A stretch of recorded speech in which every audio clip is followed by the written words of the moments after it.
All right, joining us next on the show today, he's a retired Army colonel, one of our favorite guests. He's giving us the inside scoop on all things geopolitics.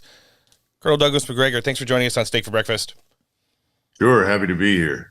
Always a pleasure hosting, sir. Well, you know, I've noticed a little bit, Ukraine hasn't been being talked about in the news as much lately because actual reports from, close to the ground and the front lines are saying that the Ukrainians are continuing to incur big losses in places like Bakhmut, and things that you told us about virtually months ago are seeming to come to fruition right now. We've also heard reports that, even though we've given so much and the world has given so much ammunitions and things of that nature to Ukraine, they're running out of them as well. And for a war that they should be virtually winning on every level, according to the mainstream media, it doesn't seem to necessarily be the case.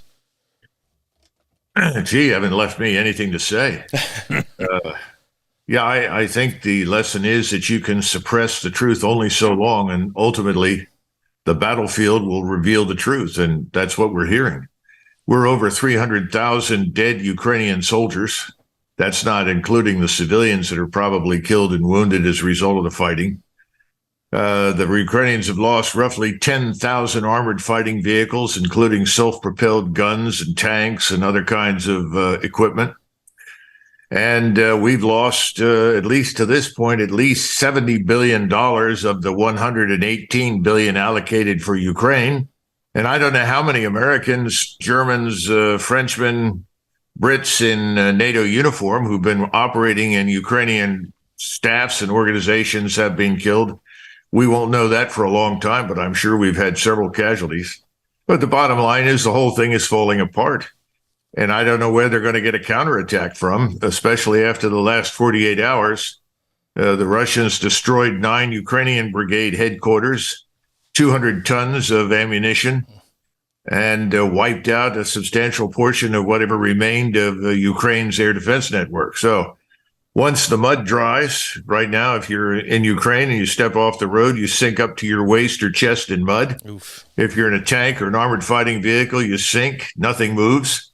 But I suppose once that finally dries out, and we still have rain at the moment in Ukraine, the Russians will come out and walk over the remaining dead and march further west. Where do you see an endgame for Russia in this? Obviously, we know at some point they'll get to the negotiation table. They'll try to make it, put lipstick on a pig as best as possible. Ukraine will still be winning for all things Western democracy-wise, and even though Russia is still going to get their historically old geographical territories, they're taking the biggest loss in the history, since World War II. And once that happens, what is the reality of how this area is going to be reshaped? Especially, you had the NATO chief in the last 2 weeks make his first trip to Kiev since the conflict started and said it doesn't matter if all the NATO members want it or not. The rest of the world wants Ukraine to be in NATO, so that's pretty much the end game for them. Yeah, I like my favorite expression is put a happy face on the dead rat. And right now, the policy of waging war at the expense of the Ukrainian nation against Russia hasn't worked. It's failed miserably. Well, how will this end? Well, it'll end when the Russians decide to end it. I think what they've been waiting for is they know we won't talk to them, and that anything we say is going to be treated with extreme suspicion. Remember, we're the ones that urged them to join the Minsk talks and agreements.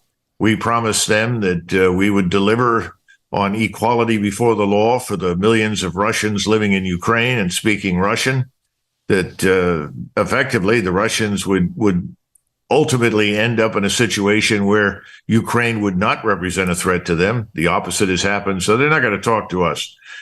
But I think they've been waiting to see governments in Europe turn over, and I think that's coming. I think if you look at what's happening in France right now with Macron, I wouldn't give a plug nickel for Macron in another month. I'd be surprised if he's still there. The British they'll lose the current prime minister and find something new, and they'll go through governments until that economy collapses. Yep. The real question is what happens in Berlin with Scholz, who is probably the most uninteresting, unimaginative, and unimpressive leader Germany has had, certainly in the last 1,000 years that I can recollect. So they may be willing to talk to the Europeans. Now, what do the Russians want? Well, they want a Ukraine that's not a threat to Russia. just as we would like a Mexico that's not a threat to us. Correct. I don't know how they'll get it without marching all the way to the Polish border. And I think increasingly in Moscow, that's what people are talking about. They don't want to, because I don't think the Russians want to govern real Ukrainians. And the majority of real Ukrainians, those that are left, are west of the river. Right. Most of the people east of the river, of the Dnieper, are Russified, as they say. In other words, they speak Russian. Culturally, they're Russian. And if you looked at the electoral maps for years, they were quite willing to join Russia. So the bottom line is, what do they do about the people in the West? They'd like them to be neutral. Who's going to guarantee that? We're certainly not going to guarantee it. So it's up to the countries that border Russia, and primarily Germany and France, to sign on for something that guarantees that the neutrality of this sort of rump Ukrainian state. But there's another problem, and this is one that you hinted at when you asked your question. What happens to Ukraine? I mean, we know that Larry Fink at BlackRock and his friends all thought that they were going to cash in big time, buy up everything that was left in Ukraine, and exploit the region and the population forever. That's not going to happen now.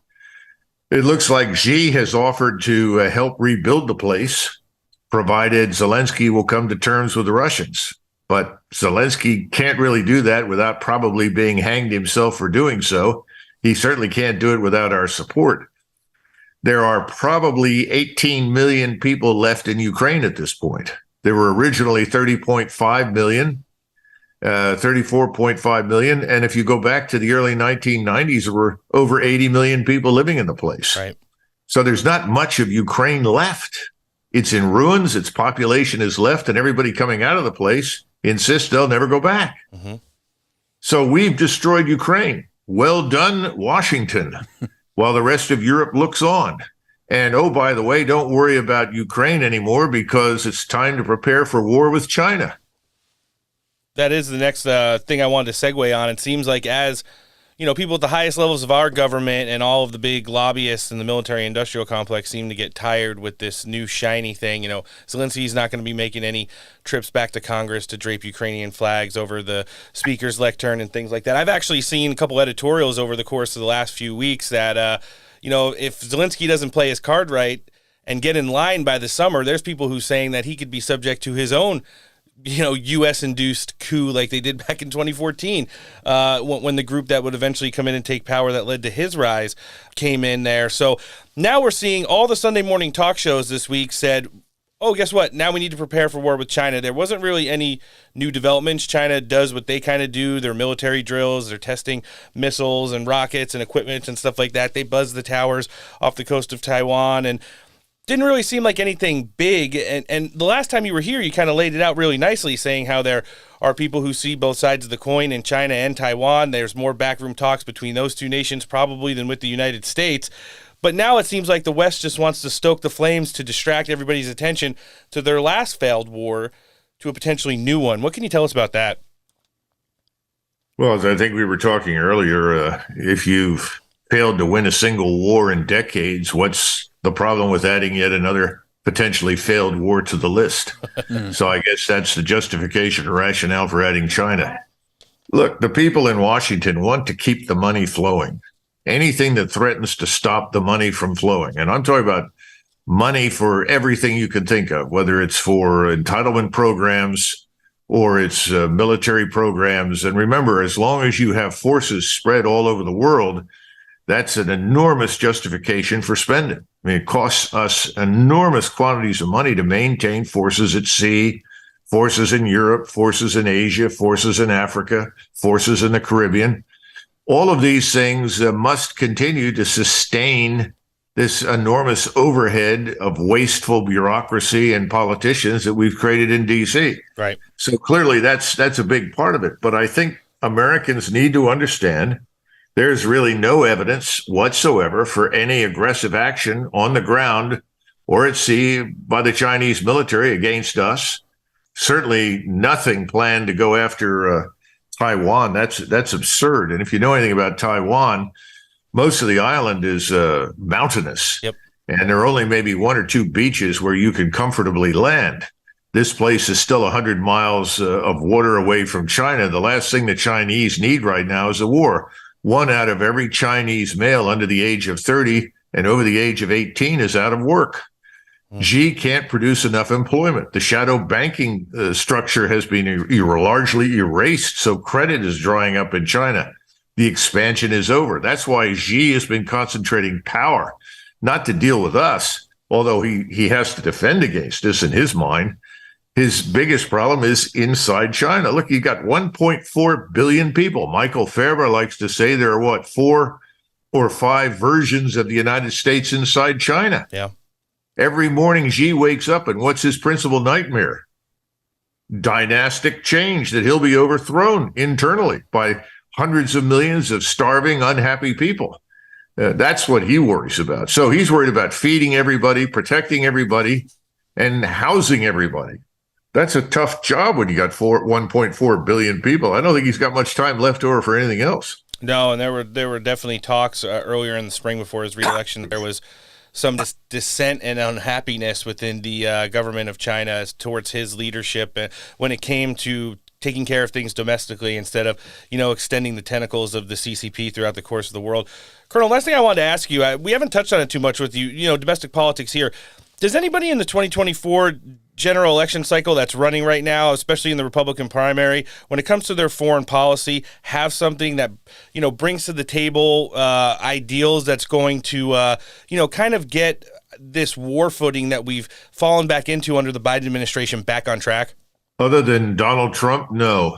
Donald Trump has taken the same position he did while he was president. He just didn't have much success in implementing any of it. And that is that we don't need to be everyone else's first responder.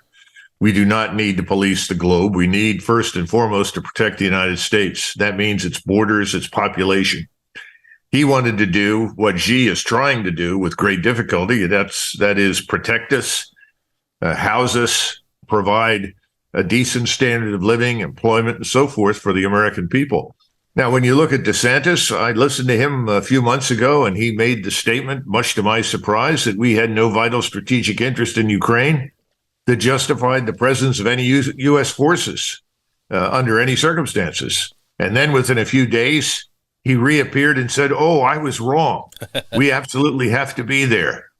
So obviously, he's a man of extraordinary backbone and character.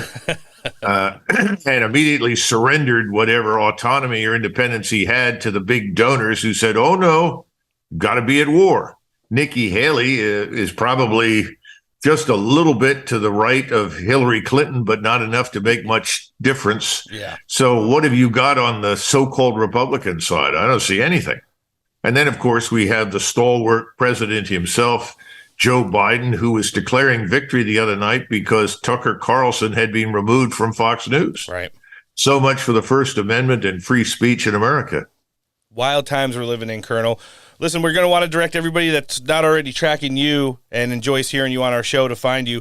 Where can we find your website? And we'll live link it in the show description today. All you have to do is go to douglasmcgregor.com or just plug in Colonel Douglas Macgregor. You'll come to my website. Everything I've ever written or said or done, I think, is probably there. And of course, YouTube. YouTube has got lots of different videos. Only a fraction of them are actually produced by me. Most of them are by other people who have picked it up. So there's no shortage of that. The problem is that now with Tucker gone, I don't think any of the major stations are going to carry anything I say or anybody like me. That's the tragedy. Yeah. And the American people deserve the truth. They've got to have the truth. And the only way they're going to get it is to demand it. They've got to look for it, but they've got to demand it. Somebody said the truth will set you free. Well, until we have the truth, we're not free in this country anymore. Oh, you hit the nail right on the head there, Colonel. And like I said, you've always got a landing pad here on Steak for Breakfast where we propriate telling the truth on a bi-weekly basis now. This is retired Army Colonel, one of our great friends. Love when he joins us on the show. Douglas Macgregor, thanks for coming down today. Thanks, guys.